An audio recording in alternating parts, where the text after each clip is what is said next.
Hi, I'm Thomas Chase Jones, and today we're going to do a little bit longer lesson called Did You Know?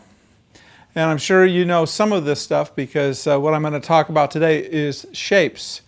The guitar is an interesting instrument in that a lot of us learn the first stages of the guitar by the shapes of things. Like, you know, we know that these little shapes here, that's a little D chord, you know. And so that looks like a little triangle, so that's a shape, and then we know the G chords, and they all have kind of a shape. And as a matter of fact, a lot of the guitar studies, they have little diagrams that with the dots in them that show you the shapes and what fret you're on. So we're going to talk about shapes, and we did a series of lessons on diminished chords, and we talked about what scales they came from and kind of how they resolve and that sort of stuff. And so the diminished chord is a good chord to continue with, looking at the shapes of things.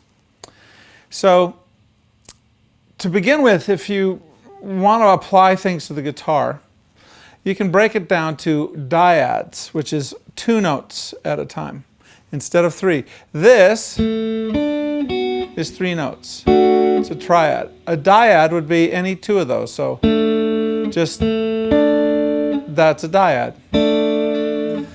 The distance between these notes, that's a 4th or 5 half steps. And so that's got a shape. That's got a little shape to it. And so this shape changes when you shift sets of strings, because of course the G and the B string are tuned a little bit different than, let's say, the B and the E. The B and the E are in 4th, but the G and that's a 3rd.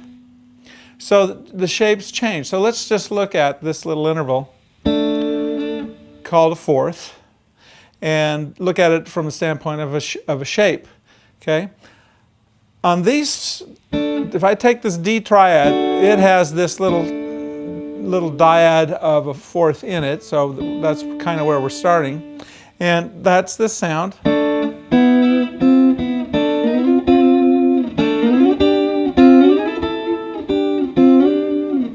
It's kind of a droney, pretty sound, actually. That's the sound of a 4th, or notes that are played with 5 half steps between them. That shape. This shape will change when I put it on the next set of strings. So if I play these same notes, if I play it here, see, it looks like this.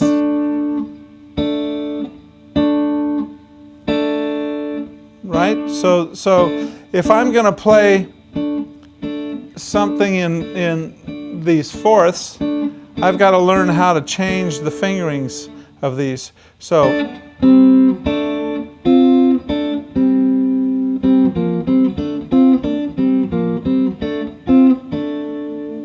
that's the shape of a 4th.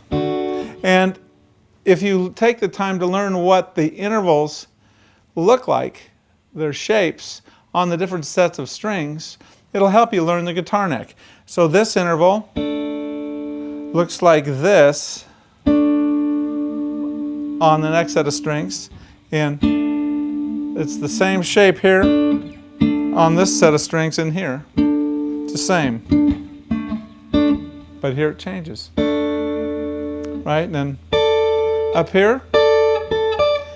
So this set of strings always throws a monkey wrench into any kind of simple thing to see shape-wise, because it changes. It always changes up. So what you want to do is you realize, okay, I've got this shape, and it's going to change because one of these strings is involved. In this case, 2 strings are involved. Okay, so now let's take the shape of 2 other intervals. Okay, so here's this D chord. Let's take these, just these guys. No, that seems to be the same shape. What happens when I get here though? It changes. You see how it changes?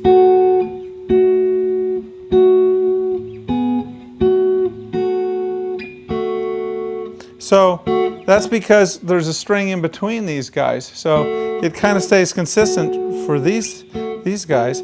And this interval is a sixth interval. Or we would call this 8 half steps.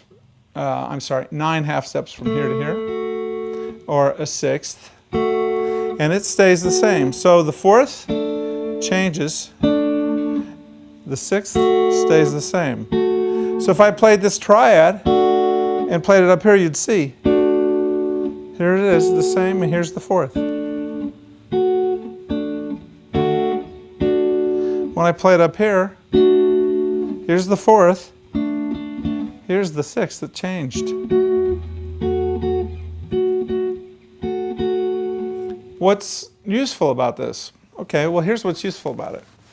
If you're playing and you're accompanying, and you know what the shapes are, you can comp, just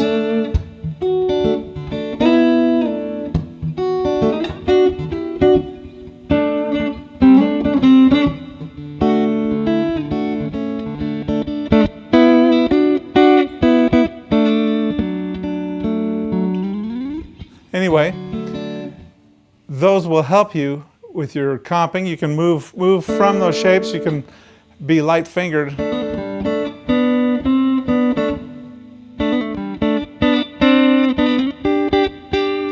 Okay, this would be a little G chord. See?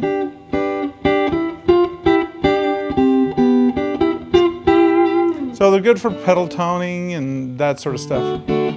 So anyway, that's one way to look at the guitar. The guitar is an instrument that lends itself to shapes. And so that's the first little shape lesson. The next one is going to get a little bit further out. So I hope you didn't know all this already, and we'll see you the next one.